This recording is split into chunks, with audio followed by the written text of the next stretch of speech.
ओम शांति। दिनांक 4 दिसंबर 2024। बाप दादा के साकार मधुर महावाक्य। मीठे बच्चे, सारा मदार याद पर है। याद से ही तुम मीठे बन जाएंगे।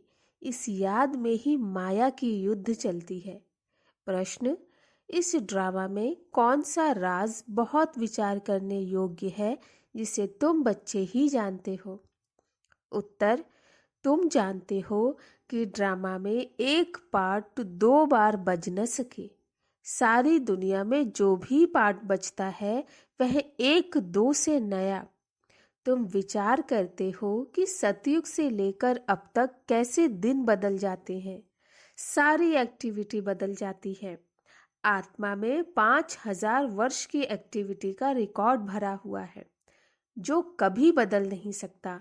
यह छोटी सी बात तुम बच्चों के सिवाय और किसकी भी बुद्धि में नहीं आ सकती। ओम शांति।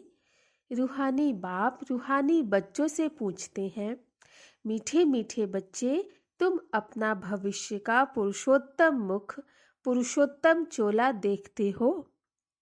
यह पुरुषोत्तम संगम युग है ना? तुम फील करते हो कि हम फिर नई दुनिया सतयुग में इनकी वंशावली में जाएंगे, जिसको सुखधाम कहा जाता। वहां के लिए ही तुम अभी पुरुषोत्तम बन रहे हो।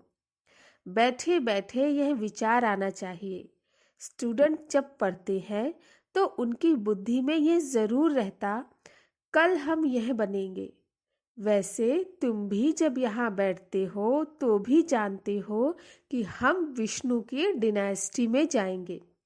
तुम्हारी बुद्धि अब अलौकिक है और किसी मनुष्य की बुद्धि में यह बातें रमण नहीं करती होंगी। यह कोई कॉमन सत्संग नहीं। यहाँ बैठे हो, समझते हो सत्य बाबा जिसको शिव कहते हैं, हम उनके संग में बैठे हैं। शिव बाबा ही रचयिता है। वही इस रचना के आदि मध्य अंत को जानते हैं। वही यह नॉलेज देते हैं, जैसे कल की बात सुनाते हैं। यहाँ बैठे हो, यह तो याद होगा ना, हम आए हैं रिजुविनेट होने, अर्थात यह शरीर बदल दैवी शरीर लेने। आत्मा कहती है हमारा यह तमो प्रधान पुराना शरीर है, इसको बदलकर ऐसा शरीर लेना है। कितनी सहज एम ऑब्जेक्ट है। पढ़ाने वाला टीचर जरूर पढ़ने वाले स्टूडेंट से होशियार होगा ना।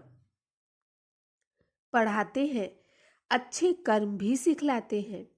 अभी तुम समझते हो हमको ऊंचते ऊंच भगवान पढ़ाते हैं, तो जरूर देवी देवता ही बनाएंगे।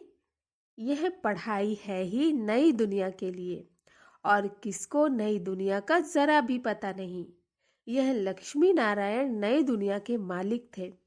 देवी देवता भी तो नंबरवार होंगे ना। सब एक जैसे तो हो भी न सके, क्योंकि राजधानी है ना। यह ख्यालात तुम्हारे चलते रहने चाहिए। हम आत्मा अभी पतित से पावन बनने के लिए पावन बाप को याद करते हैं। आत्मा याद करती है अपने स्वीट बाप को। बाप खुद कहते हैं, तुम मुझे याद करेंगे तो पावन सतो प्रधान बन जाएंगे। सारा मदार याद की यात्रा पर है। बाप जरूर पूछेंगे, बच्चे मुझे कितना समय याद करते हो? याद की यात्रा में ही माया की युद्ध चलती है। तुम युद्ध भी समझते हो। यह यात्रा नहीं, परंतु जैसे कि लड़ाई है। इसमें ही बहुत खबरदार रहना है। नॉलेज में माया की तूफान आदि की बात नहीं। बच्चे कहते भी हैं, बाबा हम आपको याद करते हैं, परंतु माया का एक ही तूफान नीचे गिरा देता है। नंबर 1 तूफान है देह अभिमान का, फिर है काम क्रोध लोभ मोह का। बच्चे कहते हैं, बाबा हम बहुत कोशिश करते हैं याद में रहने की, कोई विघ्न ना आए, परंतु फिर भी तूफान आ जाते हैं। आज क्रोध का, कभी लोभ का तूफान आया। बाबा आज हमारी अवस्था बहुत अच्छी रही। कोई भी तूफान सारा दिन नहीं आया। बड़ी खुशी रही। बाप को बड़े प्यार से याद किया, स्नेह के आंसू भी आते रहे। बाप की याद से ही बहुत मीठे बन जाएंगे। यह भी समझते हैं हम माया से हार खाते खाते कहाँ तक आकर पहुँचे हैं। यह कोई समझते थोड़े ही हैं।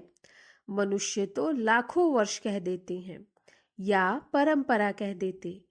तुम कहेंगे हम फिर से अभी मनुष्य से देवता बन रहे हैं।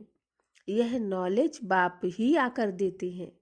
विचित्र बाप ही विचित्र नॉलेज देते हैं। विचित्र निराकार को कहा जाता है। निराकार कैसे यह नॉलेज देते हैं?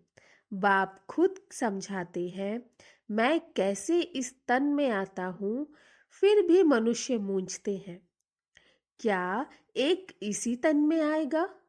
परंतु ड्रामा में यही तन निमित्त बनता है, जरा भी चेंज हो नहीं सकती। यह बातें तुम ही समझकर और दूसरों को समझाते हो। आत्मा ही पढ़ती है, आत्मा ही सीखती सिखलाती है। आत्मा मोस्ट वैल्यूएबल है। आत्मा अविनाशी है, सिर्फ शरीर खत्म होता है। हम आत्माएं अपने परम पिता परमात्मा से रचता और रचना के आदि मध्य अंत के 84 जन्मों की नॉलेज ले रहे हैं। नॉलेज कौन लेते हैं? हम आत्मा। तुम आत्मा ने ही नॉलेजफुल बाप से मूल वतन सूक्ष्म वतन को जाना। मनुष्यों को पता ही नहीं कि हमें अपने को आत्मा समझना है। मनुष्य तो अपने को शरीर समझ उल्टे लटक पड़े हैं। गायन है, आत्मा सत्य चित्त आनंद स्वरूप है। परमात्मा की सबसे जास्ती महिमा है। एक बाप की कितनी महिमा है? वही दुख हरता सुख करता है।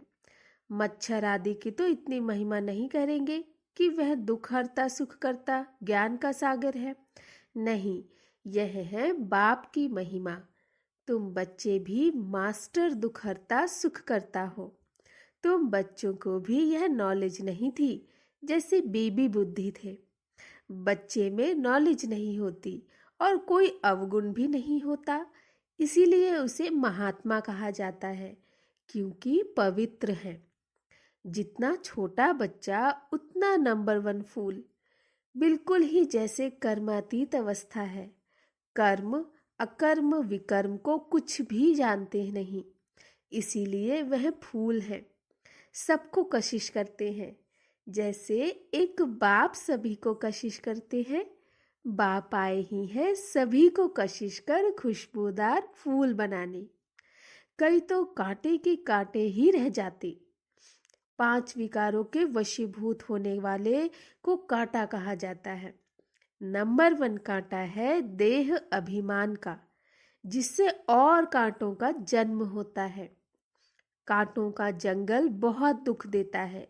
किस्म किस्म के कांटे जंगल में होते हैं ना, इसीलिए इसको दुखधाम कहा जाता है। नई दुनिया में कांटे नहीं होते, इसीलिए उसको सुखधाम कहा जाता। शिव बाबा फूलों का बगीचा लगाते हैं, रावण कांटों का जंगल लगाता है। इसीलिए रावण को कांटों की झाड़ियों से जलाते हैं और बाप पर फूल चढ़ाते हैं। इन बातों को बाप जाने और बच्चे जाने और न जाने कोई। तुम जानते हो ड्रामा में एक पार्ट 2 बार बज न सके। बुद्धि में है, सारी दुनिया में जो पार्ट बजता है वह 1-2 से नया। तुम विचार करो, सतयुग से लेकर अब तक कैसे दिन बदल जाता है। सारी एक्टिविटी ही बदल जाती है। 5000 वर्ष की एक्टिविटी का रिकॉर्ड आत्मा में भरा हुआ है, वह कभी बदल नहीं सकता। हर आत्मा में अपना अपना पार्ट भरा हुआ है। यह छोटी सी बात भी कोई की बुद्धि में आ न सके। इस ड्रामा के पास्ट प्रेजेंट और फ्यूचर को तुम जानते हो। यह स्कूल है ना। पवित्र बन बाप को याद करने की पढ़ाई बाप पढ़ाते हैं। यह बातें कभी सोची थी कि बाप आकर ऐसे पतित से पावन बनाने की पढ़ाई पढ़ाएंगे? इस पढ़ाई से ही हम विश्व के मालिक बनेंगे। भक्ति मार्ग के पुस्तक ही अलग है, उसको कभी पढ़ाई नहीं कहा जाता।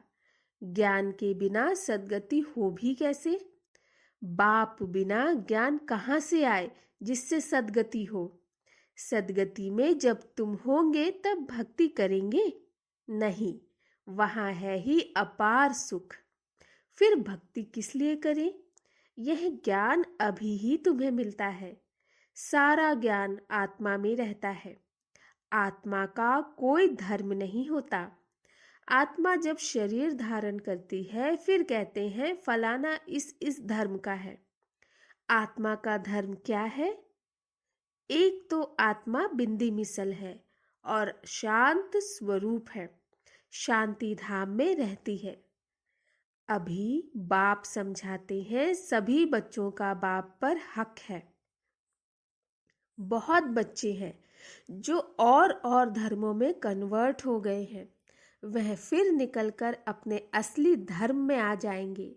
जो देवी देवता धर्म छोड़ दूसरे धर्म में गए हैं वह सभी पत्ते लौट अपनी जगह पर आ जाएंगे।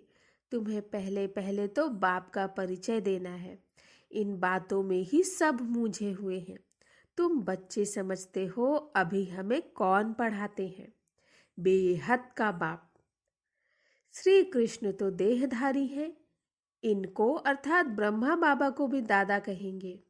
तुम सब भाई भाई हो ना? फिर है मर्तबे के ऊपर, भाई का शरीर कैसा है, बहन का शरीर कैसा है। आत्मा तो एक छोटा सितारा है। इतनी सारी नॉलेज एक छोटे से सितारे में है। सितारा शरीर के बिगर बात भी नहीं कर सकता। सितारे को पार्ट बजाने के लिए इतने ढेर ऑर्गन्स मिले हैं। तुम सितारों की दुनिया ही अलग है। आत्मा यहाँ आकर फिर शरीर धारण करती है। शरीर छोटा बड़ा होता है। आत्मा ही अपने बाप को याद करती है, वह भी जब तक शरीर में है। घर में आत्मा बाप को याद करेगी, अर्थात परमधाम में नहीं।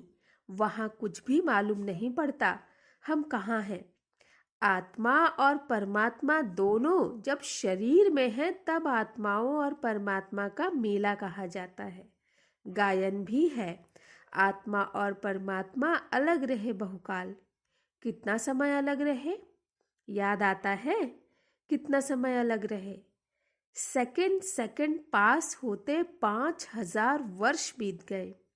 फिर 1 नंबर से शुरू करना है। एक्यूरेट हिसाब है। अभी तुमसे कोई पूछे इसने कब जन्म लिया था तो तुम एक्यूरेट बता सकते हो। श्री कृष्ण ही पहले नंबर में जन्म लेता है। शिव का तो कुछ भी मिनट सेकंड नहीं निकाल सकते। श्री कृष्ण के लिए तिथि तारीख मिनट सेकंड निकाल सकते हो। मनुष्यों की घड़ी में फर्क पड़ सकता है, शिव बाबा के अवतरण में तो बिल्कुल फर्क नहीं पड़ सकता।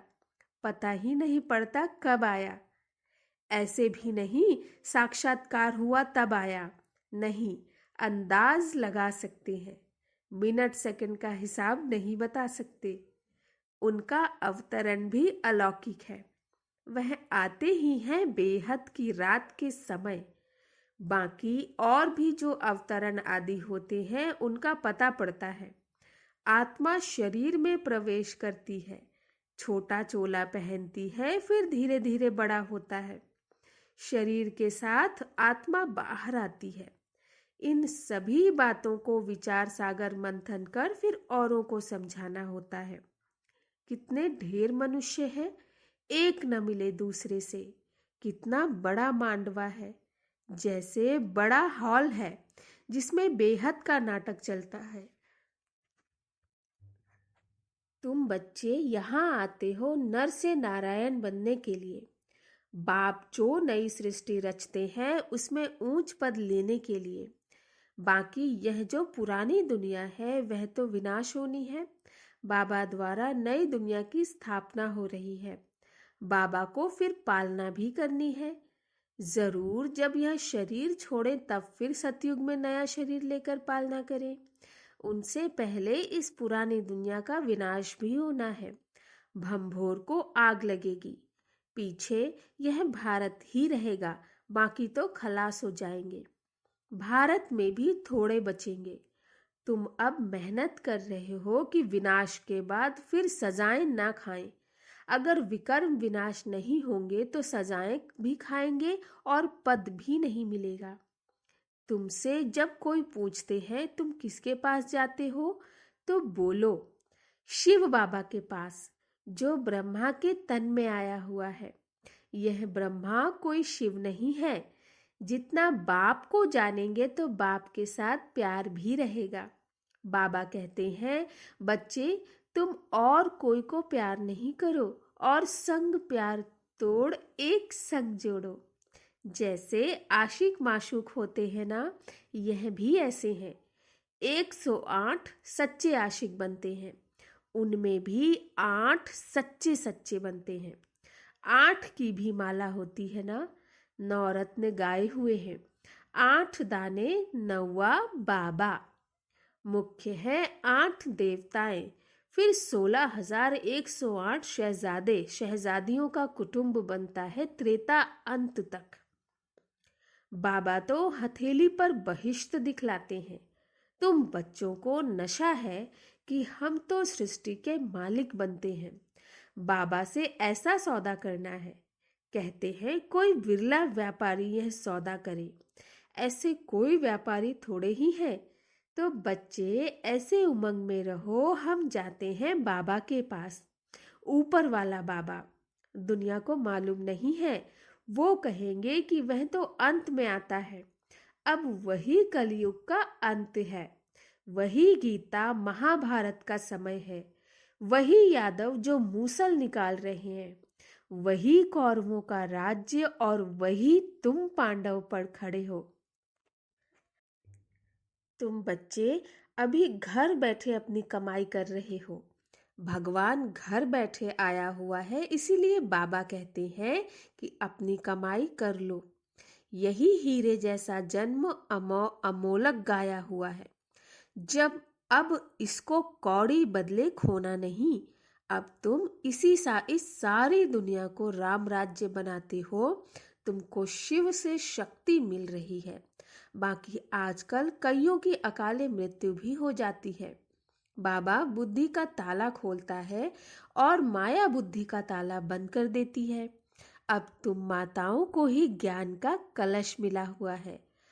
अबलाओं को बल देने वाला वह है। यही ज्ञान अमृत है। शास्त्रों के ज्ञान को कोई अमृत नहीं कहा जाता। अच्छा, मीठे मीठे सिकिलधे बच्चों प्रति माता पिता बाप दादा का याद प्यार और गुड मॉर्निंग।